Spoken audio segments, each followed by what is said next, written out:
G'day everyone. Okay, so I got asked to do basically my own rig rundown by another YouTuber. I just can't remember his name right now. So we'll start at the guitars and go through the guitars, pedals, and finishing up on the amp.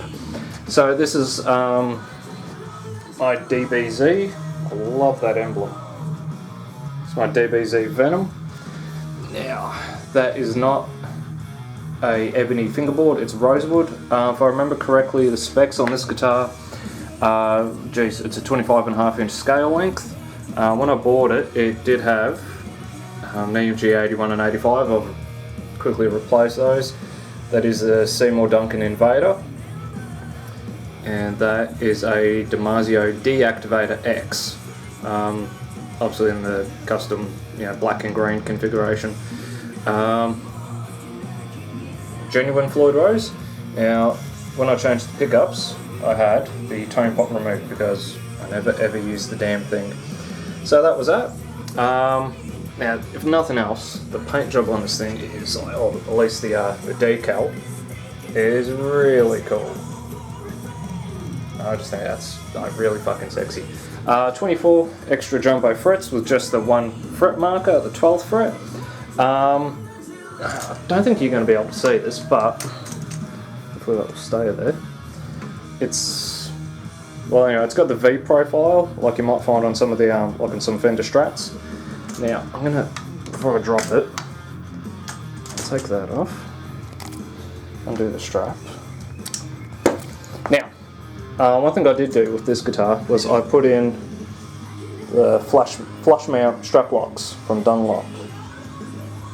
So it's not so much in the way, it's not as intrusive as perhaps your traditional strap button. The cavity for the Floyd Rose. Notice there's no screws on there. What I will do, I'll show you. This is a Steve Vai trick. Put a couple of bits of Velcro and just a little bit of foam, keep everything nice and quiet so there's no spring noise, and it sounds like the guitar's got a built-in reverb tank, keeps it all nice and quiet. So that's that. That's the DBZ Venom. Bought that guitar, coming up 3 years ago now, on a clearance sale. Now I'll probably be doing another video of DBZ versus Dean. Dean Zielinski started Dean Guitars, then he left, and then he came back, and then he started DBZ. So that's another video. Okay, now this one is like my absolute pride and joy. Okay, this is my LTD EC1000, traditional sort of Gibson scale lengths, 24 and 3/4 inch, or 24 and 0.75 inch scale length. Just recently fitted the Dunlop strap locks because it nearly fell off the strap and nearly landed on the slate tiles, and if that happens, I'm going to be fucking crying. So I put the strap locks. The only thing I've really done to this guitar is I've put the Seymour Duncan blackouts in there, and they're in the black chrome. I don't know if you can really see that, but it's not the plastic like the EMGs, it's black chrome. And obviously this guitar's in a see-through green, which apparently they don't make anymore, and if they do, it's on custom order. You can't just order it. Now we have the tapered Ivana nut, very cool. If you're curious about changing the nut in your guitar, check them out. They're not too bad, but they're actually like super bright. If you take it out of the guitar and like drop it on a bit of wood or something, they've got a super bright sound. And really, that's about all there is to say about this guitar. I mean, I've done 2 videos just on this guitar now, and it's just fucking brilliant. Hopefully you can see that. That's a 3-piece neck. So piece here, piece in the middle, another piece on the side. Same thing, see-through green on the back. Conveniently matches my CD stand, my bonfire pack, a couple of my CDs. And currently we are listening to Black Flame album. Really good shit. But that's really about all I can say about this guitar. It's just been really, really fantastic, and the more I play it, the more I'm enjoying it. So It's really proven to be a fantastic guitar. So, really, really happy with this thing. It's just fantastic. Yeah, okay. So, Pedalboard. I've done, you know, videos on separate pedals, but I've never really talked about the whole thing. Geez, where do we start? Okay, well, the lead from the guitar comes into the Rocktron noise gate, or guitar silencer, noise reduction. It's only got two knobs. It's only got a gate and a hush, but this is, if you watch some of my other videos, I do a review on this and a demo of it. Really, really nice noise gate. Very, very quick. It'll quickly, you know, when you stop playing that light, you know, sort of, it's really quick. It's, I think, a really underrated noise gate. A lot of people jump up and down about the ISPs, which personally I haven't tried, but I've heard fantastic things about. Or the Boss NS2. I had the Boss NS2 for a few years, but this, I just wanted to get something a little quicker. This is really, really good value for money. I think this was about 120 bucks, 150 bucks a few years ago. That's in the Australian dollar, of course. So from here, so we've got an out over there, and we've got another, and then an out over here, or a send and return. So from there, the signal goes into the Boss GE7, the equalizer. This is actually my second one. These things have kind of been like my secret weapon for a few years now. I used to use them after a distortion pedal to kind of sort of emphasize the mid-range a bit more and boost the signal for guitar solos. But nowadays, I'm using it in front of my MI Audio Tube Zone, which I don't think they actually make anymore. This thing on its own will do like some old school metal tones, really, really good sort of classic rock stuff. Perhaps think like maybe Michael Schenker or you know, sort of J.K. Lee era Aussie stuff. Really, really nice. But with this in front of it, I think it's pretty chunky. If you've heard some of my other videos, that's really what you're hearing, is those two pedals.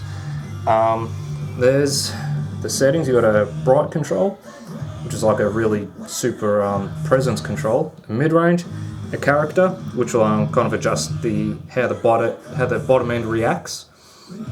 I've got it pretty low to try and keep it tight. Now notice how low the volume is on this pedal. Okay, and I've just used a bit of green nail polish so I can actually see where the knobs are pointing. But notice how low the volume is on that, and that's because of the amplifier, but we'll get to that in a minute. An overall tone control and a gain control. When I'm using the Invader pickup in the DBZ, I might turn this up a fraction. Compared to the Blackouts, the Invader doesn't have as much output, but that's, you know, passive pickups versus active pickups too again. So comes in here, goes out, comes back to the noise gate. Then we finish up at the MXR carbon copy.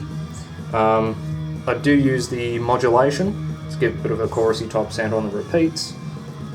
That's how I've got it set currently. I'm actually thinking about maybe trying a reverb pedal or two. But yeah, the signal comes out of that. I mainly use that on leads, or if I'm playing something perhaps a bit slower and doomy, I want to fill in some gaps. Really recommend any delay pedal you can get your hands on. I think they've been a big part of my own sound for a while now. So that's that. And this thing is actually the reason I went up buying the DBZ. I went to the local music shop in Werribee, Underground Music. Very, very good guys. Went there to pick this up because I killed my Gator power adapter, which is, I think, still wedged under here. No, I took it out. Basically, it had a really, really fine lead for the power adapter, like a lead like that, and it basically just broke. So I bought this, and while I was walking around the shop, I found that stunning thing. Sorry, we'll go that way. Yeah. And that was on, like, you know, clearance sale. But yeah, so this thing's been fantastic. Can't really complain about it. The other thing I would say would be kind of nice if they gave you a slightly longer lead, because that's only, geez, maybe a metre, but it's not a big drama at all because it's plugged in right over there. So that's that. That's the guitars, pedal boards, pedal board, little Planet Waves little connector. Some homemade patch cables that I made a few years ago. Hoser, however you pronounce it, one of their cables. That's effectively that. Switchcraft jack. Now, this thing I do want to talk about. I've never really talked about this thing on YouTube before. Now, notice over here, it says JCM 800. You won't see this on another 800, at least like this anyway. It's a 50 to 100 switch, which is the only modification I'm aware of on this amp. Yeah, geez, I'm only 30, so what, I would have been, 4 or something when this amp was built. If you look at the serial number on the back, I think it's an 88 or an 89, but it has 4 inputs. Okay. If you're not aware, if you're not familiar with this type of, Marshall, effectively, look, this is it is a 59 Marshall. It's effectively a plexi, just in a 800 housing. To my knowledge, this was the first reissue of the 59s, and it was just in a JCM 800 housing. It's got all the same controls as a 59 plexi, just in an 800 housing. So if you're not familiar, we've got 2 volumes, volume 1, volume 2. Basically, where are we? Channel 1, channel 2. Channel 1 is super duper bright with not much bass at all. Channel 2 is super duper bassy, probably good for like jazz tones or something, but very woofy sounding. But if you put a little patch cable between the two, you get the bass of both. And then your 2 volume controls effectively become your primary tone controls. Think of it as like a master treble and a master bass, and I set my tone generally around these 2. But like any 800 or any Marshall, you got a treble, middle, and a bass. Presence. I'll try and flip it around in a minute, but so I got that, geez, I think when I was about 16, and as you can imagine, that drove my parents like fucking nuts, particularly my dad, who's a truck driver, so he'd be up at 4 in the morning, come home at 5 o'clock or 6 o'clock at night, want to fall asleep and had to listen to me trying to play along to Deep Purple, Black Sabbath, AC/DC, and then finding Slayer and Deicide. So, thanks Dad. Alright, so as we move down, we've got the cab. JCM 900 cab. I'm not too sure on the exact year of this cab, but I know it's a 900. And I actually found this at a cash converter store. And I took in my Digitech unit that I was using at the time and the head, and basically cranked everything in the shop.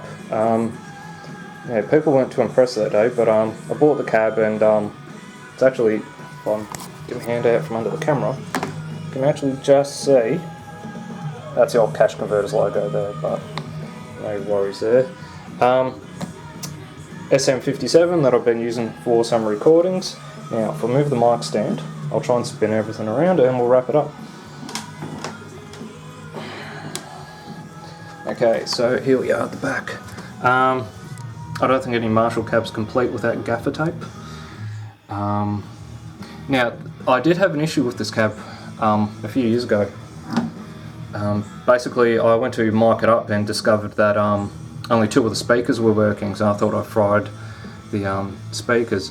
But it's actually, on the inside here, there is a circuit board, and you think how loud these things are on the outside, imagine how loud it is in here. And basically, effectively after years of cranking these things, the circuit board effectively just vibrates and shits itself.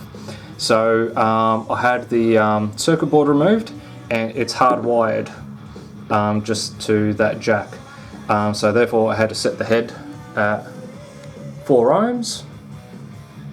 Now, if I come back around to the front, so I forgot to mention this, notice how low I have the volumes, alright? Now what I will do, the reason why this is so low so I can play in the house without pissing off the neighbours, when I'm at gig volume or rehearsal volume, I'll generally roll it up to about half, and that's like fucking loud. I've had sound guys then tell me to turn it down, and it's like, dude, it's on 1, it's not even on 1.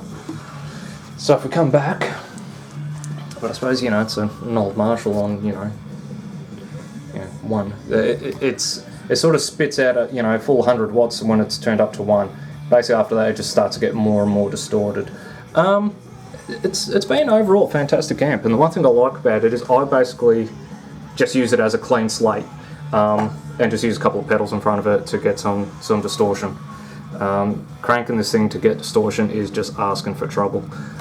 So if we look through, super lead, now you're not going to be able to see it, but there's a serial number. So SA, I can't remember exactly what that means, but if I come over here, as it says 1959. So like I said, effectively this is a plexi, just in the 800 housing. Got the outputs and a little DI thing that doesn't really do anything. 2 outputs, you know, your ohm setting and your power selection, kettle cord, 2 fuses, which have, touch wood, never died on me. Effectively, that's it. There's Jenna Jameson. And a couple of posters. There's Jeff Hanneman, Deicide, the Once Upon the Cross album, Randy Rhoads, check off a Gothic art calendar, Morbid Angel, when David Vincent was still cool, Pete Sandoval, an old Deicide poster that some people might release. It came out around the time of Scars with Crucifix. So that's it. I hope that was informative. Currently this thing's got Ernie ball strings on it. I had a major drama with I had a bit of a drama with some Dunlop strings that actually had a blob of metal attached to the string, which I might talk about in another video. Still got Dunlop strings on it. Currently that's got Ernie balls. I'm going to try Diodaros and see what I settle on. A CD player. But anyway, that's it. I hope that was helpful, and I'll catch you later.